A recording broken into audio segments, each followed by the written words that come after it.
Unfortunately, the economy is facing a bunch of headwinds all at the same time, and even people that historically have not had to worry about their job, now many of those people are having sleepless nights as well.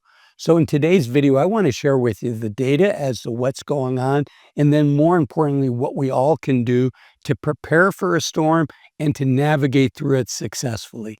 So let's jump in. Let's begin with an article by Inc. It's called Amid Rising Uncertainty, Professionals Feel More Vulnerable to Layoffs. And it starts off saying, spreading company and employee worries about possible economic downturn are making once safe executives feeling more exposed to headcounts. Now, this data is going to apply to all of us. It goes on to say, on the surface, the outlook for both employers and their workers seems reassuring enough. Economic growth remains comparatively strong at 2.3%. The 3% inflation rate is lower than in past years, and strong job creation has limited unemployment to about 4%. So those are three solid factors in favor of the U.S. economy. But the new element behind these increasingly defensive feelings for people is a powerful sense of uncertainty. Fears are high Fears are high that the cost of the Trump spreading tariffs on imports will again stoke inflation, which might then blunt consumer spending and decrease sales of goods and services. So the consumer sentiment is a big deal. How the consumer feels can have a ripple down effect. We saw it after the initial shock of COVID was behind us and the stimulus money came in. We saw that the consumer spending can really lift up the economy, but the reverse is also true. It can bring it down. So let's look at what this data is. This is by the survey. This is the survey of consumers by the University of Michigan. Unfortunately, consumer confidence is at the second lowest level ever on record since 1978. You can see the preliminary results for May of 2025. Consumer sentiment is 50.8. And a year ago, May of 2024, it was 69.1. That's a drop of over 25%. And this chart here shows what consumer sentiment has been going back to 1978. And also in this report, they talk about anticipated rising unemployment rates. What you and I, what everyday workers feel, what's the likelihood of losing our jobs? What's the likelihood of rising unemployment going forward? And you can see here, it's rising to a level that has not been seen since the great financial crisis, even a higher level than what was seen during COVID.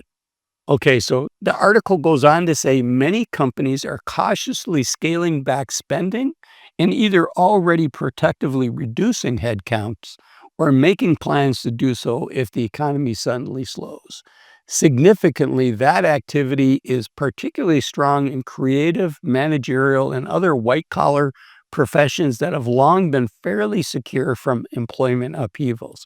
So this time, as every time, is unique and different. There's different things causing this, and there's different people that are going to be impacted by it, right? During COVID, there weren't many tech people that got laid off. During the great financial crisis, it was really the Wall Street people, the bankers.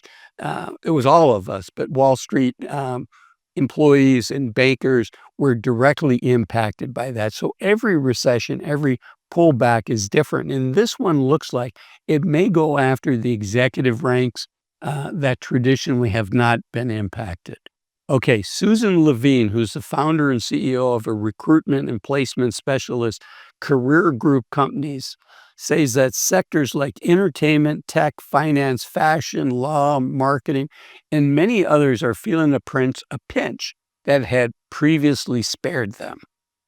So they took a survey, and the survey findings included a whopping 98.2% of respondents saying they were looking for work at the time of the survey was taken, and about 65% said that they were already employed, but they're looking for work, right? A perfect 100% of participants said they're worried about the prospects of their job search given the current state of the economy. So when the consumer gets worried, here in the US, the consumer spending is about 70% of our economy, and that's unusual, that level for the world. If you look at China, China's consumers are not a big part of their economy. It's likely below 33%.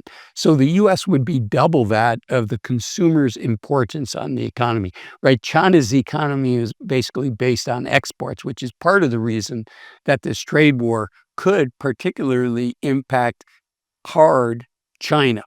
And that's because their consumers aren't buying as much of their goods and services as here in the United States. So as goes the consumer in the US, likely, so goes the economy. If you get the consumer right, you're likely going to get the economy correct. So the consumer feeling worried, what do we do when we feel worried? We all pull back on our spending. We all become more cautious. And that's why it could have this ripple down effect. Also, what people think future inflation is going to be can impact what inflation ends up being, because we fight harder for salary increases, and wages are a large part of a company's expenses. It's one of the largest expense items, as it should be for many companies. So as our expectations for future inflation go higher, and we're seeing that it is going higher, that makes it harder to fight inflation. Okay, so what do we do? And then go back to the Inc. article, and then I'll share my thoughts. Here's what the Inc. article says, and this is by Levine. You have to stay ahead of the layoffs. And if there are rumblings about cutbacks in your industries, don't wait. Start your job search now while you're still employed. I think that's really good advice, right? Because our confidence level is higher. We have an active network. More people are likely to return our phone call more quickly. It's a lower level of commitment to network with somebody and say, hey, can we go out for coffee? I want to talk to you about your industry, what you like about it. It's easier to do that when you have a job as opposed to if you've been laid off, because then the implicit ask there is, hey, will you tell me about your industry? And it would be normal and it would be expected, and you should be asking that person for referrals and, help opening the door at places that might hire you. So it's never easier to find a new job than when you have a job. Now, that's hard because you're working 40, 50, 60 hours a week. You want to impress your boss. You want to be the person in the office that everybody's like, there's no way we want to let this person go. You want to be that person, but at the same time, you have to be networking. You have to have feelers out there. You have to have some protection.